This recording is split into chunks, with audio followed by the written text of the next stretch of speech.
Il y a 1500 prisonniers en grève de la faim depuis le 17 avril. Il y a des femmes, il y a des enfants qui sont emprisonnés. Leurs droits minimaux ne sont même pas respectés.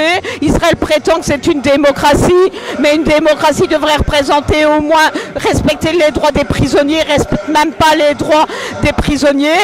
En fait, une fois de plus, il est responsable de crimes de guerre, de crimes contre l'humanité. Nous voulons briser le silence et nous voulons que les associations relaient l'appel des prisonniers pour que leurs droits soient respectés. Personnellement, j'appelle à la libération de tous les prisonniers politiques palestiniens. Faut-il à nouveau prendre un soldat Gillette pour que les prisonniers soient libérés? This protest in Brussels specifically to stand with Palestinian prisoners on hunger strike.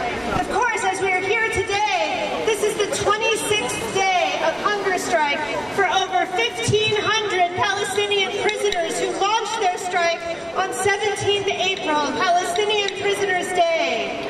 They launched this strike. They are living without food, existing on salt and water for a series of demands that are really basic and fundamental human rights. The right to be connected to your family, the right to touch your children when they come to visit, the right to receive adequate health care, the right to medical treatment when you're ill, the right to not be charged extortionate amounts for that medical treatment by the occupation that's imprisoning you. Les dirigeants de la lutte du peuple palestinien sont en prison. C'est eux qui sont à la tête de la lutte actuelle. C'est pour ça qu'ils sont en prison, parce que c'est des résistants.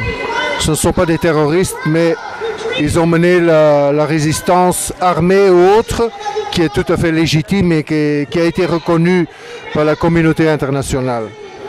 Deuxièmement, je pense que ceux qui sont en prison, ils nous donnent un signe de l'unité du peuple palestinien.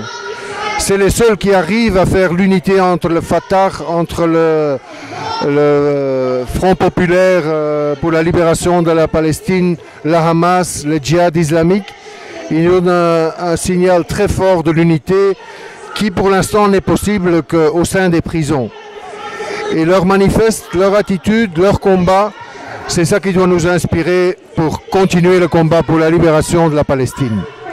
Et en particulier aujourd'hui, pour revendiquer que la Belgique, que notre ministre, ait le courage de dire clairement sa position par rapport à cet acte criminel qui est commis par Israël de maintenir en prison 6500 personnes résistantes contre l'occupation israélienne. Nous avons rencontré son chef de cabinet, un responsable de ces situations, le responsable de l'administration pour le Proche-Orient et son adjoint qui est responsable aussi des relations avec l'Union européenne. Ce que nous leur avons dit, c'est d'abord quelle était la situation. Ça, Ramdam vous l'a encore exprimé maintenant, la situation de ces gens qui sont dans les droits, qui sont dans leurs droits et qui sont aujourd'hui, qui voient l'ensemble de leurs droits violés. Il ne s'agit pas seulement des droits de ce qu'ils revendiquent, ce sont des droits qui sont inscrits dans les conventions de Genève, qui font partie des conventions internationales du respect de la personne humaine lorsqu'elle est en prison.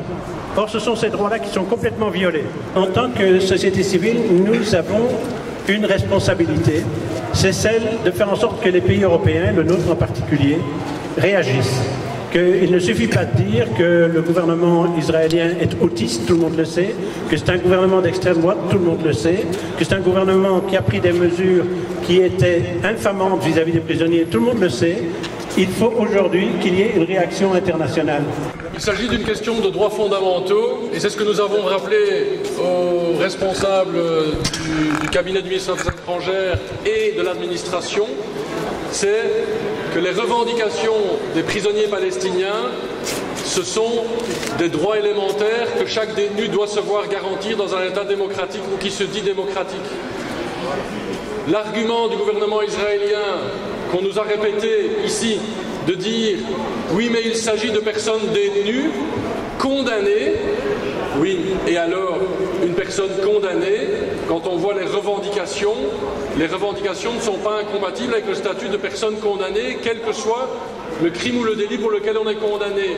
Et c'est ce rappel-là qu'on a fait aux représentants du ministre des Affaires étrangères pour dire les revendications sont légitimes, on est au 26e jour de grève de la faim, attention, les jours commencent à compter. Il y a une obligation dans le chef des États tiers comme la Belgique, dans le cadre de conventions internationales, il y a des responsabilités qui reposent sur les États tiers comme la Belgique. C'est de veiller au respect du droit international.